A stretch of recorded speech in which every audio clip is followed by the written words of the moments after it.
নমস্কার বন্ধুরা, ডলি রন্ধনশালায় সবাইকে স্বাগত। আর আজকে তোমাদের সাথে শেয়ার করব নিরামিষ ছোলার ডালের রেসিপি। একেবারে পারফেক্ট দোকানের মতো ছোলার ডাল এইভাবে রান্না করলে তোমরাও কিন্তু খুব সহজে বাড়িতে বানিয়ে নিতে পারবে। তাহলে বন্ধুরা, রেসিপিটা শেষ পর্যন্ত দেখার জন্য তোমাদের কাছে আমার অনুরোধ রইল। আর ছোলার ডাল কিন্তু সবাই সিদ্ধ করতে জানে, তাই আমি আর ছোলার ডালটা সিদ্ধ করা দেখালাম না। আমি এখানে ছোলার ডালটা আগে থেকে লবণ দিয়ে খুব ভালোভাবে সিদ্ধ করে নিয়েছি।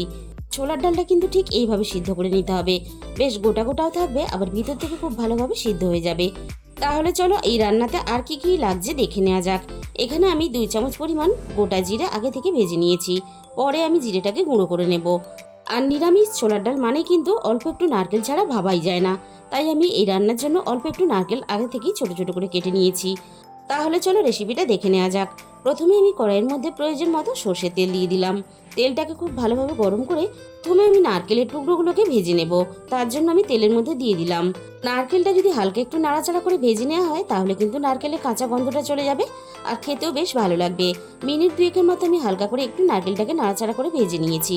এর থেকে আর বেশি ভাজবো না, তাহলে কিন্তু নারকেল থেকে নারকেল তেলের একটা গন্ধ ছাড়বে, তার জন্য কিন্তু খেতে ভালো লাগবে না। সমস্ত ভাজা নারকেলগুলোকে আমি তুলে নিলাম। এবার আমি ওই একই তেলের মধ্যে ফোড়নে দিয়ে দিলাম অল্প একটু গোটা জিরে, আর সাথেই দিয়ে দেবো 2টো তেজপাতা। এবার আমি সবশেষে ফোড়নে দিয়ে দেবো 2টো শুকনো লঙ্কা। ফোড়নটাকেও আমি নাড়াচাড়া করে একটু লালচে করে ভেজে নেব। আর তোমরা কিন্তু এই গোটা জিরের পরিবর্তে এখানে 5 ফোড়নও ব্যবহার করতে পারো। ফোড়নটাকে আমি মিনিট খানেকের মতো একটু ভেজে নিলাম। এবার আমি দিয়ে দিলাম থেতো করা আদা, আর সাথেই দিয়ে দিলাম একটা ছোট সাইজের টমেটো কুচি। এবার আমি রান্নার মধ্যে স্বাদ মতো লবণ দিয়ে দেবো। লবণটা দেওয়ার সময় কিন্তু একটু খেয়াল করে দিতে হবে, কারণ আমরা লবণ দিয়েই কিন্তু ডালটাকে সিদ্ধ করে নিয়েছিলাম। এবার আমি টমেটোটাকে নাড়াচাড়া করে একটু ভেজে নেব। আর ছোলার ডালে কিন্তু এভাবে একটু আদা থেতো করে দেবে, তাহলে আদার সুন্দর মিষ্টি গন্ধটা রান্নার সাথে মিশে যাবে, আর তার জন্য কিন্তু রান্নার স্বাদটা ভালো হবে। তবে তোমরা চাইলে আদা বেটেও দিতে পারো। আদা আর টমেটো একসাথে নাড়াচাড়া করে বেশ টমেটোটা অনেকটাই নরম করে নিয়েছি। এবার আমি অল্প একটু জল দিয়ে দিলাম। এবার একে একে গুঁড়ো মশলাগুলো দিয়ে দেবো। আমি এখানে দিয়ে দিলাম 1/2 চামচ পরিমাণ হিং, আর সাথেই দিয়ে দেবো 1/2 চামচ পরিমাণ হলুদের গুঁড়ো, আর দিয়ে দেবো এখানে সুন্দর একটা রান্নাতে কালার আসার জন্য 1/2 চামচ পরিমাণ কাশ্মীরি লঙ্কার গুঁড়ো। তবে কাশ্মীরি লঙ্কার গুঁড়োটা পুরোপুরি অপশনাল, তোমরা চাইলে দিতেও পারো, নাও দিতে পারো। আর দিয়ে দিলাম এখানে 2টো চেরা কাঁচা লঙ্কা।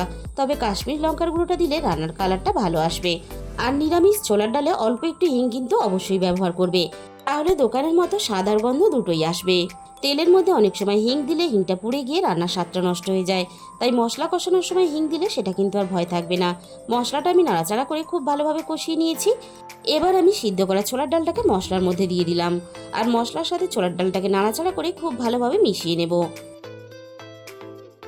আর এই রান্নার জন্য আমি আগে থেকে গরম জল করে রেখেছিলাম। এবার আমি ডালের মধ্যে গরম জলটাকে দিয়ে দিলাম, আর অবশ্যই কিন্তু এখানে গরম জলের ব্যবহার করার চেষ্টা করবে, তাহলে রান্নার আসল স্বাদটা বজায় থাকবে। সব কিছু আমি একসাথে নাড়াচাড়া করে খুব ভালোভাবে মিশিয়ে দেব।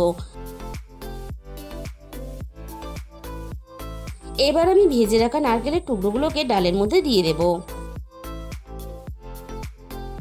আর এই সময় আমি ডালের মধ্যে স্বাদ মতো চিনি দিয়ে দিলাম। আর ছোলার ডালে একটু মিষ্টির পরিমাণটা বেশি হলে খেতে ভালো লাগে, তাই কিন্তু আমি চিনির পরিমাণটা একটু বেশি দিলাম।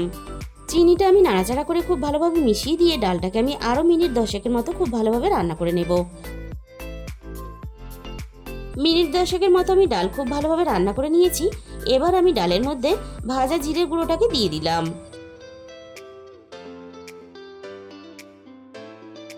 যেহেতু নিরামিষ ছোলার ডাল, তাই অল্প একটু ঘি না দিলে কিন্তু রান্নাটা অসম্পূর্ণ থেকে যাবে, তাই আমি এখানে 1 চামচ পরিমাণ ঘি দিয়ে দিলাম। আর তোমরা যদি ঘিটাকেও পছন্দ না করো তাহলে কিন্তু ঘিটাকে স্কিপ করে যেতে পারো। সব কিছু আমি নাড়াচাড়া করে আবারও খুব ভালোভাবে মিশিয়ে দিলাম।